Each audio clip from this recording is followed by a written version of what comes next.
나는 누구다, 나는 누구다, 나는 누구다 하신 그 얘기를 지금 여기서 같이 하고 계세요. 그러니까 구약과 신약이 상당히 연결되어 있죠. 자, 이걸 한번 가셔서 지금 제가 급하게 했지만 찬찬하게 한번 읽어보십시오. 그리고 이 속에서 설명하고 우리에게 선포하고 우리에게 알려오신 하나님이 도대체 누군가라는 것. 한번 생각해 보십니다. 하나님은 이 구절 속에 드러나기도 하고 감추어지기도 하고 비유로 설명되고 있기도 합니다. 참 이상하죠? 하나님의 영광이 드러나고 모든 육체가 그 하나님의 영광을 본답니다. 그러니까 우리는 다 하나님의 영광을 볼 수 있어요. 그런데 하나님이 누구와 같다 하겠으며 무슨 형상으로 비교했냐? 하나님 유일한 하나님이에요. 아무것도 비교할 수가 없어요. 그 영광이 드러나긴 하지만. 무슨 형상으로 비교했냐 해놓고 누구에게 비교하여 나를 그와 동등하게 하겠느냐 하셔놓고 목동이다, 목자다 이렇게 또 비유를 하시죠.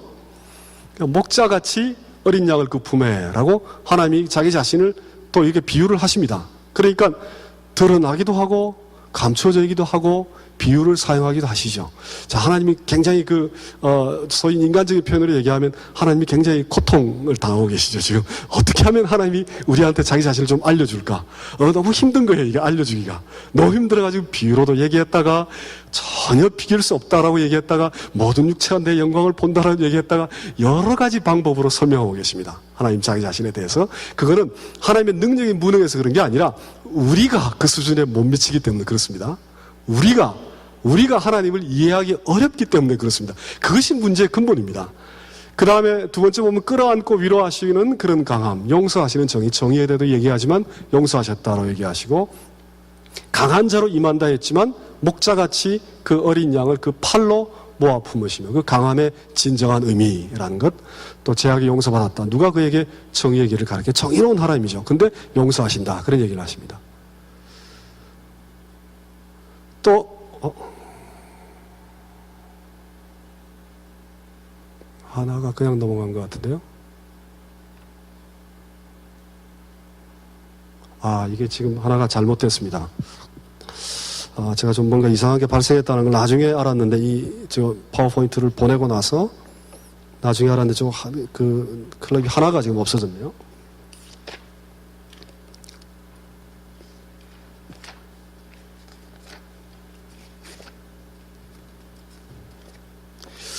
이거 참 중요한 건데. 세 번째는 이 내용 속에 어떤 내용들이 있냐면은 육체가 무엇이냐에 대한 양면적인 내용이 나옵니다. 40장 5절에 보면 모든 육체는 하나님의 영광을 보리라 라는 그런 그 구절이 있죠. 그러니까 그 육체가 굉장히 높은 위치까지 올라가 있죠. 하나님의 영광을 보리라 라고 했으니까. 그런데 모든 육체는 풀이요 풀은 마른다. 그 모든 육체는 너무 덧없다는 거예요. 이 굉장히 역설적인 얘기입니다. 아주 덧없는 육체가 마르고 사라지는 정말 먼지와 같은 그 육체가 하나님의 영광을 본다라는 것. 이것은 인간에 대해서 굉장히 양면적이면서도 아주 심오한 그런 이해입니다. 다음 주에 조금 더 보실 겁니다. 그래서 육체에 대한 표현도 아주 양면적인 모습이 나와 있습니다.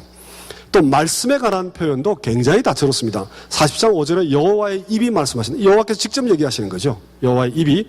또 40장 8절에 여호와의 말씀은 영원히 서리라. 즉 인간이 어떻게 듣고 안 듣고 그게 중요한 게 아니라는 거죠. 여호와의 말씀은 영원히 그 안에 그대로 절대적으로 서 있다라는 아주 초월적인 그런 면입니다. 40장 14절에 누구와 더불어 의논하겠느냐. 초월적 존재에 관한 얘기죠. 그런데 40장 9절에는 선지자를 통해 아름다운 소식을 전하는 자의 발에 관해 얘기합니다. 즉 그 초월하고 혼자 계시는 그 하나님께서 혼자 말씀하시면 될 거를 선지자를 통해 우리에게 말씀하십니다. 또 41장 1절에 결정적으로 가까이 나와 말하라. 함께 재판에 나아가자. 심지어 선지자뿐만이 아니라 인간 모두에게 대화하자, 얘기를 나누자, 그런 말씀을 하십니다. 그러니까 말씀과 더불어서도 하나님의 모습이 굉장히 다채롭습니다. 또 다섯 번째, 홀로 또 풀과. 이게 혹시 요약문에 나와 있습니까? 혹시? 요약문에는 있죠. 요약문에 있는데 아마 이게 파워포인트 제가 잘못해서 보내드렸습니다. 그 다음에 다섯 번째, 홀로 또 풀과 같은 인간과 함께 하시는 유일한 창조주. 홀로 계시면 됩니다, 하나님은. 그렇죠. 홀로 영원한 하나님입니다. 영원하신 하나님 여호와, 이 일을 누가 행하였느냐? 나는 처음이라 마지막이라. 그냥 홀로 계시면 돼요. 하나님께서 구태여 우리와 함께 계실 필요가 없습니다. 더더구나 땅에 사는 모든 사람은 메뚜기라고까지 하셨어요. 풀과 같다고 하셨습니다. 이 자존하는 하나님이 바로 이런 하나님이 인간과 관계를 맺으시죠. 선지자에게 말하고 광야에 외치는 자를 보내고 이스라엘을 택하시고 가까이 나와라 함께 토론하자, 이런 모습이 드러납니다. 그래서 초월적이면서도 인격적인 하나님의 모습이 있죠. 여기를 보시면 왼쪽 편에 인간이 이해하는 초월자는 우리에게 인격적으로 가까이 드러난 자하고는 다릅니다. 같을 수가 없습니다. 인간이 이해하는 초월자는, 또 인간이 이해하는 정의라는 건 심판과 반드시 병행하기 때문에 용서와 위로가 같이 따라가기가 어렵습니다. 정의라는 것은 또 홀로, 세 번째, 홀로 영원히 자존하는 그 하나님은 우리와 구태여 관계를 맺을 필요가 없습니다. 가까이 오셔서 우리 보고 오라고 초대하실 필요가 없습니다. 또 대화 상대가 없는 홀로 얘기해도 충분한 그 하나님은 그 하나님과 직접 말씀을 선포하고 선지자를 통해 우리에게 얘기하고 또 이스라엘과 대화를 나누는 그 하나님의 모습하고 같지 않습니다. 다릅니다. 우리가 이해하는 하나님은. 우리가 이해하는 덧없는 육체란 덧없는 육체입니다. 그저 한 7, 80년 살다가 죽는 그런 육체에 불과합니다. 그런데 그 육체가 하나님의 영광을 보는 육체하고는 다릅니다. 같을 수가 없어요. 다른 육체입니다. 또 강한 자, 우리가 생각하는 강한 자는 그렇게 그 강한 팔로 그 어린 아이들을 그 품에 안고 그 목자처럼 어린 양을 안고, 심지어 요한복음에서는 어떻게 얘기합니까? 목자를 위해서 목숨까지 바치죠. 그런 목자를 우리는 강하다고 하지 않습니다. 그런 목자를 우리는 강하다고 하지 않아요. 그런데 우리가 생각하는 강한 자와 하나님께서 선포하시는 품는 자가 한 성경 한 챕터 안에 같이 등장합니다. 그러니까 우리가 이해하고 있는 초월자, 정의, 홀로 영원히 영원하다, 무궁한 하나님 방 우리가 찬양하죠. 그 무궁하다는 게 도대체 무슨 의미냐라는 거죠. 그 무궁하다라는 게, 영원하다는 게 도대체 뭐냐라는 겁니다. 그 초월이라는 게 도대체 어떤 의미냐. 우리가 기대하고 예측하는 그런 수많은 것들이 한꺼번에 같이 합쳐져 연합해서 새로운 의미의 의를 선포하시고 새로운 의미의 말씀을 우리에게 선포하십니다. 새로운 의미의 육체를 우리에게 선포하시고 새로운 의미의 강한 능력, 새로운 의미의 창조주 하나님을 우리에게 선포하십니다. 그래서 이사야 40장, 41장 그 시작 부분만 살펴보아도 하나님이 우리가 예측하는 우리의 개념으로 그 위에 덧입혀가지고 분석하고 이해해서는 곤란하다라는 것, 그것을 우리가 깊이 깨달을 수가 있습니다. 하나님이 우리에게 다가오셔서 새로운 옷을 우리에게 입히시는구나, 그것을 우리가 발견할 수 있습니다. 자, 이 사랑이라는 것도, 이건 짧게 간단하게 하겠습니다. 우리가 보통 하나님 사랑이다 라는 얘기를 참 많이 하죠. 지금 이제는 개념을 가지고 다룰 겁니다. 조금 전에는 한 페세지를 가지고 다뤘죠.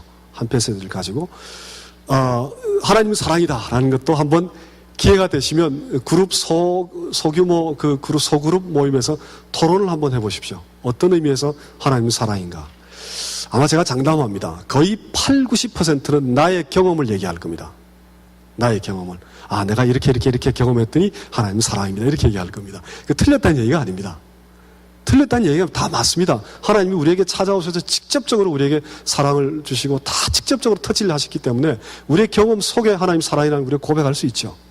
근데 성경이 하나님께서 자, 내가 이런 사랑의 하나님이니까 너희 경험을 통해서 나를 알게 될 것이다, 그렇게 얘기하고 있지만은 않지요. 그렇죠.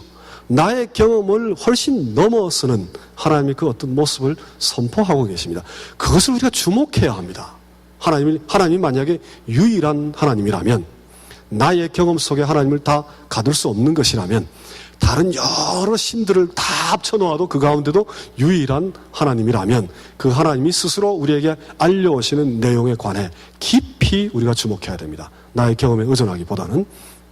그래서 하나님 사랑이다라는 것을 세 가지의 본문을 가지고 한번 생각해 보겠습니다. 요한 1서 4장과 특별히 이제 요한복음 보면은 그 전에 이 두 번째 하나님을 사랑하라라는 구절이 성경에 참 많아요.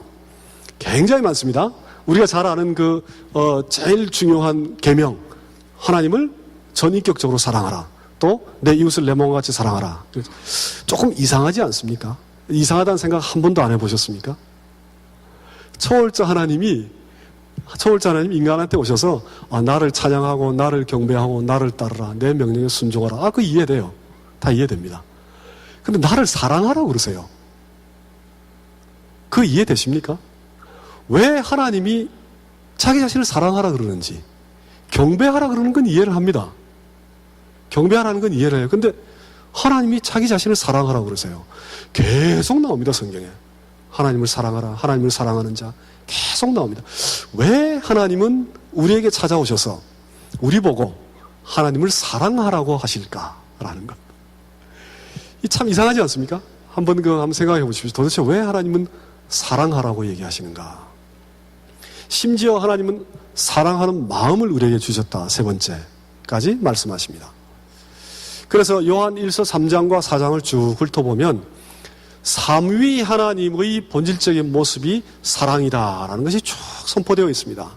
아버지 하나님도 사랑이고 성자 하나님은 두말할 것도 없이 사랑이고 자기 자신을 바쳐서 또 성령 하나님도 그 그리스도가 누군가를 우리의 진리의 영으로 밝혀주셔서 그 하나님을 아는 자가 하나님을 사랑하는 자고 그 하나님을 사랑하는 자고 이웃을 사랑하는 자가 하나님을 아는 자고 그러니까 진리와 사랑의 그 묘한 관계에 대해 성령 하나님께서 알려오시니까 켈빈은 심지어 성령 하나님이 이 하나님을 다 묶고 하나님과 인간을 묶는 하나의 고리다라고 얘기했습니다. 고리다라고까지. 그러니까 요한 1서에 쭉 나와 있는 이 내용을 보면 성부 하나님, 성자 하나님, 성령 하나님이 사랑이다라는 것을 선포하고 계십니다.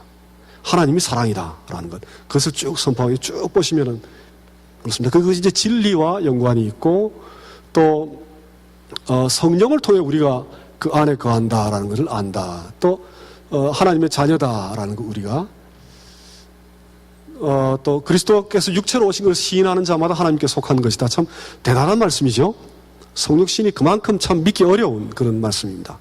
성육신이. 그래서 그 다음에 예수를 시인하지 아니하는 자마다 속하지 않았다. 그 진리라는 것이 사랑과 직접적으로 연결되어 있습니다. 진리라는 것이. 또 사랑은 하나님께 속한 것이니 사랑하는 자마다 하나님으로부터 나서 하나님을 안다라는 것. 하나님을 아는 것과 하나님을 사랑하는 것. 이것이 아주 직결되어 있기 때문에 나를 사랑하라 라고 얘기하시는 거죠. 하나님은 사랑이기 때문에 하나님이 나를 사랑하라. 그러면 나를 알게 될 것이다. 그 얘기를 하시는 겁니다. 그 다음에 아들에 대한 얘기. 또 하나님이 이같이 우리를 사랑하시면 우리도 서로 사랑하는 것이 마땅하다. 자, 이제 하나님이 자기 자신에 관해서만 얘기하는 게 아니라 우리가 이렇게 서로 사랑하는 관계 속에 있고 너희를 사랑하니까 너희들도 사랑하는 것이 마땅하다. 그 얘기를 하십니다. 하나님에 대한 선포를 먼저 하시고 또 성령에 관한 거, 그 다음에 내주하신다라는 얘기도 있죠. 16절에 하나님이 우리를 사랑하시는 사랑을 우리가 알고 믿었노니 하나님의 사랑이라. 사랑 안에 거하는 자는 하나님 안에 거한다. 이렇게 이제 서로 인드웰링 한다라는 그런 말씀도 있습니다. 또 온전한 사랑이 두려움을 내쫓는다. 온전하다. 사랑이 온전하다라는 그 부분도 깊이 우리가 생각해 볼 필요가 있는 부분입니다. 그래서 보면 삼위 하나님 자체가 사랑이다라는 것. 성부 하나님, 성자 하나님, 성령 하나님. 네 번째는 아버지께서 아들을 굉장히 사랑하세요. 왜 그러냐면 아들이 정말 그 사랑의 하나님의 가장 극단적인 모습으로 살다 가셨기 때문에 아들이 자기를 희생하셨기 때문에 아버지가 그 아들을 사랑한다. 그 얘기까지 있습니다. 그러니까 그 하나님과 인간 사이의 그 관계가 다 엮여 있죠. 한꺼번에 같이 연결되어 있습니다. 그래서 이제 하나님께 속한 자, 상호 거주라는 것은 굉장히 인격적으로 내면 우리가 아무리 친해도 내가 네 안에 있다 얘기 안 하지요. 모르겠습니다. 연인 관계에 있는 사람들은 그런 표현을 하는지 모르겠습니다. 그러나 아무리 우리가 인격적이라 하더라도 내가 네 안에 있고 네가 내 안에 있다 그런 생각을 잘 못하죠. 잘 못합니다. 그런데 그런 표현들이 꽤 있습니다.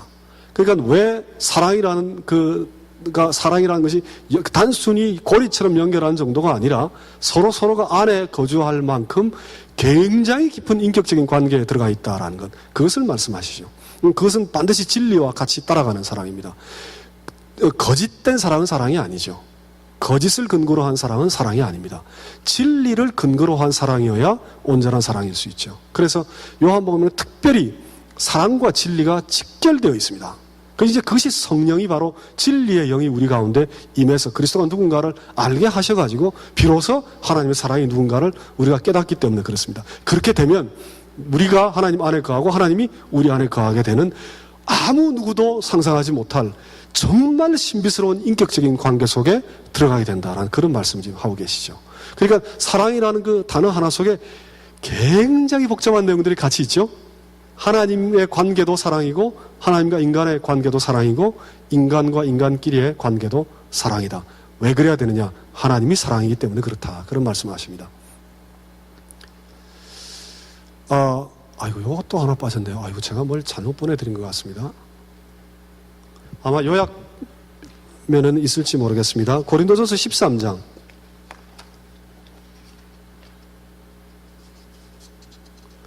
고린도전서 13장, 하나님의 사랑과 인간의 사랑, 요약에는 있습니까? 예. 여기 보면은, 그 고린도전서 13장을 사랑에 대한 그 시인데, 그냥 이렇게 굉장히 우리가 잘 외우고 그래서 그냥, 정말 아름다운 시구나, 이러고 그냥 넘어가는 경우가 참 많습니다. 그런데 하나님 이 사랑의 가치가 방언이나 천사의 말이나 어떤 그런 지식이나 믿음이나 몸을 바치는 모든 구제보다도 탁월하다. 그 말씀을 먼저 하시죠. 또 두 번째는 사랑이 가지고 있는 초월적인 속성에 관해서 얘기합니다. 오래 참고 온유하고 자랑하지 않고 무례하지 않고 자기의 이익을 구치 않고 그 악한 것을 생각지도 않고 그 진리와 함께 기뻐하고 모든 것을 믿고 바라고 견디는 사랑. 굉장히 온전한 사랑. 그러니까 complete 된 사랑입니다. 완결된 사랑을 의미하는 것으로 보입니다. 초월적인 속성을 얘기합니다. 그래서 실제로 13장 10절과 12절에는 그걸 비교하고 있죠. 그래서 온전한 것이 올 때는 부분적인 것이 패하리라. 그러니까 우리는 아직까지 부분적인 사랑 속에 있는 거죠. 우리의 사랑은. 그럼 온전한 것이 오면 패한다. 내가 부분적으로 아나 그때 주께서 나를 아신 것 같이 내가 온전히 알리라. 그래서 고린도전서 13장에서 얘기하는 사랑은 사실은 본질적으로 인간의 사랑에 대한 얘기가 아닙니다. 하나님의 사랑에 관한 얘기입니다. 하나님의 사랑이 어떻게 완결될 수 있다라는 하나의 인간이 도저히 기대하고 예측하지 못할 그 어떤 거룩한 사랑의 모습에 관해 우리에게 투사하고 계시죠. 찬양을 우리에게 보여주는 것처럼 이 클립을 꺼버리면 사라지는 것처럼 마치 우리에게 어떤 장면을 던져주고 계십니다. 하나님께서 프로젝트 하시는 거죠. 나의 사랑은 이런 것이다 라고 하나님께서 우리에게 툭 던져주십니다. 이렇게 프로젝트를 해주십니다. 근데 그걸 받고 기록한 바울이나 우리는 나의 사랑과는 너무 다르구나 라고 생각하면서 온전한 것이 올 때를 기대하고 그 소망 가운데 살아가는 거죠. 그것이 이제 고린도전서 13장의 아주 주된 내용이라고 볼 수 있습니다. 그 다음에 그러면 사랑의 그 범위가 어떻게 되느냐라는 문제입니다.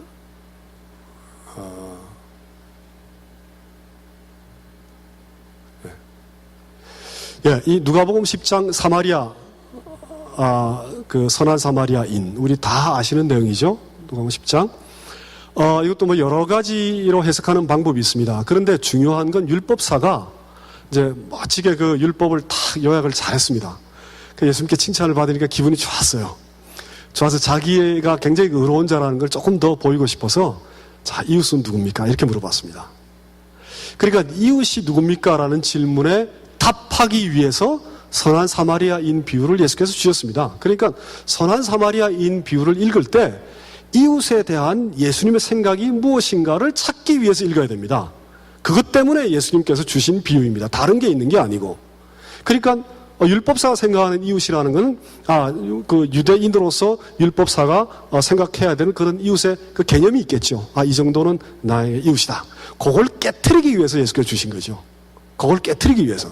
그래서 내용을 보면 강도를 만나서 그 세 번째 죽기 직전의 고통 속에 있는 자도 내 이웃이다라는 걸 일단 먼저 제시를 하셨죠. 예수께서 그 비유를 보면. 그래서 강도 만나가지고 피를 흘리면서 막 이렇게 있어도 뭐 피가 부정하니 만지지 말라 해도 그런 거, 그보다 더 생명을 살리는 것, 그것이 더 중요하니까 그걸 이웃으로 생각하라. 라는 것이 우리가 이제 일반적으로 예측하기 쉬운 이웃의 범위이죠. 고난당하는 자도 나의 이웃이다.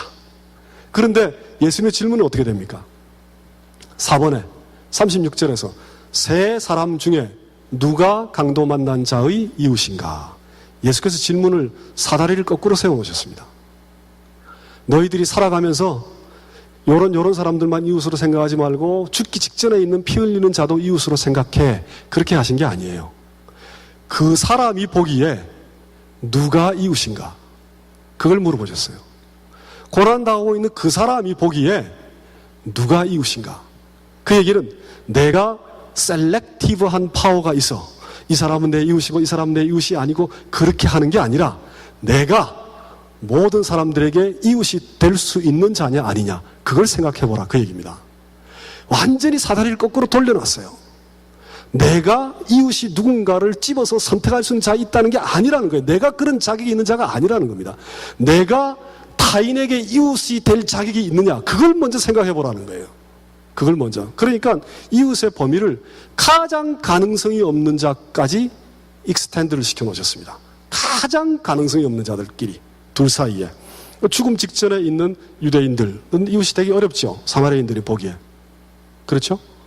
그래서 이제 여기 보면 범위, 누가 나 이웃인가에서부터 누구에게 내가 이웃인가라고 질문을 완전히 거꾸로 세워놓으셨습니다. 그래서 이웃의 범위는 서로 이웃이 되기 가장 힘든 두 사람, 유대인과 이방인, 또 정상인과 죽기 직전의 사람까지 서로가 이웃이다. 뮤추얼리하게 이웃이다라는 걸로 아주 다른 해석을 하셨습니다. 그 전에 얘기는 어떻습니까? 내 이웃을 내 몸같이 사랑하라. 그럼 내가 정말 힘들지만 정말 그 노력을 다해서 모든 인간을 내가 사랑하려고 노력해야 되겠지. 모든 나만큼 사랑해야 되니까. 이제 그렇게만 우리가 생각하죠. 근데 거기에 대한 예수께서 주신 그 선한 사마리아인의 비유는 완전히 거꾸로 세워놨습니다. 네가 과연 모든 자에게 저렇게 버려진 자에게까지 네가 이웃으로 살아가느냐. 그걸 물어보십니다. 그러니까 그 범위가 굉장히 확대되죠. 그리고 그 정도는 죽기 직전에 고난당한 자까지 이웃이다. 또 나를 경멸하는 자까지 이웃이다. 또 내가 경멸하는 자까지 이웃이다. 또 끝까지 돌본다라는 것. 결국 사마리아인의 비유 속에 등장하는 사랑의 범위와 사랑의 그 농도라는 것은 하나님의 사랑을 얘기하고 있죠. 사실은 하나님의 사랑을 얘기하고 있습니다. 우리는 그렇게 못합니다. 우리는 흉내 내기도 어려워요. 우리는 그렇게 잘 못합니다. 근데 이제 그를 비유를 주시면서 완전히 거꾸로 세워놓아 이웃의 범위가 전 인간에게로 확대되는, 그렇게 해서 하나님께서 원수를 사랑하라 라는 말씀을 하시죠. 마태복음의 그 구절도 굉장히 특이합니다. 선한 자에게나 악한 자에게나 다 하나님께서 비를 내린다. 따라서 원수를 사랑하라, 그 말씀을 하세요. 그러니까 하나님이 앞서가시죠. 우리를. 하나님이 뭔가 하시고 나서 우리에게 그것이 하나님의 모습이 우리한테 리플렉트 되게끔 하는 것을 가르치는 것. 그것이 지금 성경입니다. 그래서 하나님의 형상을 받은 자니까 그나마 우리가 그걸 이해할 수 있는 또 비슷한 모습이 약간 있어요. 우리 속에. 약간 그런 모습들이 있습니다. 그래서 이제 그 하나님의 모습을 우리는 따라가려고 노력하지만 사실은 우리가 막 으쌰으쌰 해가지고 막 이렇게 가는 그게 아니고 그건 아주 지엽적으로 등장하면서 불과하고 하나님이 자신의 모습을 쭉 우리에게 드러냅니다. 쭉 우리에게 드러냅니다. 그 드러내는 모습을 통해 우리가 새롭게 인간을 이해하게 되는 거죠. 사랑의 모습도 새롭게 이해하게 되고. 그래서 시간이 많이 가서 하나님 본성은 사랑이고 하나님 속성도 사랑이고 호세아 또 요나서 요한복음 쭉 이게 다 나오죠. 하나님 사랑의 속성 다 이제 보셨겠는데 굉장히 포괄적인 내용들이 나오죠. 구약에서도 신약에도 다 같이 나옵니다. 그래서 보면은 삼위 하나님의 관계도 사랑이고 하나님과 인간의 관계도 사랑이고 인간과 인간의 관계도 사랑입니다. 그래서 이 사랑이라는 것이 굉장히 인격적인 그런 요소들을 가지고 있습니다. 포괄적이고 동시적이고 쭉 이렇게 온전한 사랑까지 쭉 나와 있죠. 이제 제가 강조를 드리고 싶은 부분은 바로 이 부분입니다. 초월자다라는 것, 즉 온전하다라는 것. 우리는 불완전하죠. 우리의 사랑은 이거 보면은 지금 우리의 가변적이고 임시적이고 부분적이에요. 우리의 사랑은 왜 그렇습니까? 우리의 사랑은 가변적이고 임시적입니다. 왜 그렇습니까? 인격적이기 때문에 그렇습니다. 인격적이라는 특성은 살아있는 관계 속에 있다는 겁니다. 인격적이라는 것은 서로 반응을 한다라는 그런 뜻입니다. 인격적인 관계 속에 우리가 늘 있기 때문에 우리의 사랑은 살아있는 사랑이긴 하지만 우리의 사랑은 제한적입니다. 부분적입니다. 내가 막 사랑을 퍼부었는데 그 사람이 자꾸 나를 안 받아주고 외면하고 그러면 사랑하기 싫어요. 그렇죠? 그리고 타인을 사랑하는 동기도 사실은 나를 사랑하기 때문에 그런 경우가 참 많죠. 남을 도와보면 기분 엄청 좋아질 것이다. 그것처럼 셀피시한 얘기가 어디 있습니까? 그래서 세상에 그렇게 못된 놈들이 어디 있어요. 그죠? 남을 사랑하면 내가 굉장히 기분 좋아진다. 그런 말 하면 안 됩니다. 그렇죠? 기독교인들은 그런 얘기 하면 안 됩니다. 굉장히 셀피시한 얘기예요. 타인을 사랑하는 것까지 심지어 나를 사랑하는 걸로 이용해 먹는 거예요. 그렇죠? 그런 사랑 속에 우리는 있습니다. 그리고 우리의 사랑은 뭔가 혼탁해요. 뭔가 섞여 있어요. 거래로 심지어 사랑을 합니다. 거래로. 또 이기심도 그 안에 있어요. 무지도 그 안에 있습니다. 우리의 사랑 속에는. 그래서 우리는 예를 들어서 24시간 있으면 그저 한두 시간 사랑합니다. 나머지는 미워하기도 하고. 그렇죠? 굉장히 일시적입니다. 우리의 사랑은 굉장히 제한적입니다. 왜 그런가?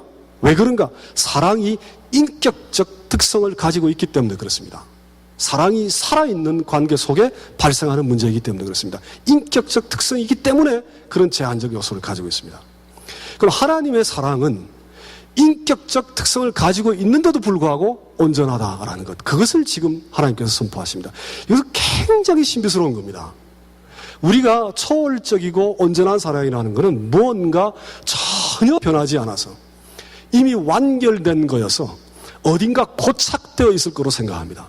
이미 끝난 걸로 생각해요. 물론 끝났죠. 이미 다 consumed 되어 있는, 이미 다 complete 된 그 사랑입니다. 고린도서 13장에 이미 다 온전한 사랑이죠. 그런데 그 온전한 사랑을 우리 머릿속에 생각하면 비인격적으로 생각하기가 많습니다. 생각할 가능성이 굉장히 높습니다. 우리하고 어떤 그 깊은 인격 관계 속에 요동치고 살아있고 한탄하고 들어주고 용서하고 하는 그런 다이나믹한 그런 삶의 모습을 자리하고 있다고 생각하지 않습니다. 온전하고 다 이루어진 사랑이라는 것은 변화하지 않아야 되기 때문에 그것이 우리가 생각하는 인격적 사랑의 한계입니다. 한계. 그런데 하나님이 쭉 우리에게 선포하시는 그 사랑은 깊이 인격적인 관계들이 어느 정도까지 내가 너희 안에, 너희가 내 안에 들어왔다라고 할 정도까지 깊은 인격적인 속에 들어가 있어요. 왜냐? 자기 자신을 주셨기 때문에 우리를 위해서. 깊은 인격적인 속에 들어와 있지만 그 하나님의 사랑은 우리가 도저히 따라잡을 수도 없고 예측할 수도 없는 온전한 사랑이라는 거죠. 그것이 신비입니다. 그것이 정말 신비한 사랑이 인격적이고 우리하고 관계를 맺고 우리하고 응답하고 우리의 기도를 귀 기울이시고 우리를 사랑한다 하시고 우리를 그 품에 안으시고 한없이 다가와 우리를 초대하시는 그 인격적 하나님의 사랑이 이미 다 이루어진 온전한 형태로 우리에게 다가온다라면 이건 정말 놀라운 겁니다.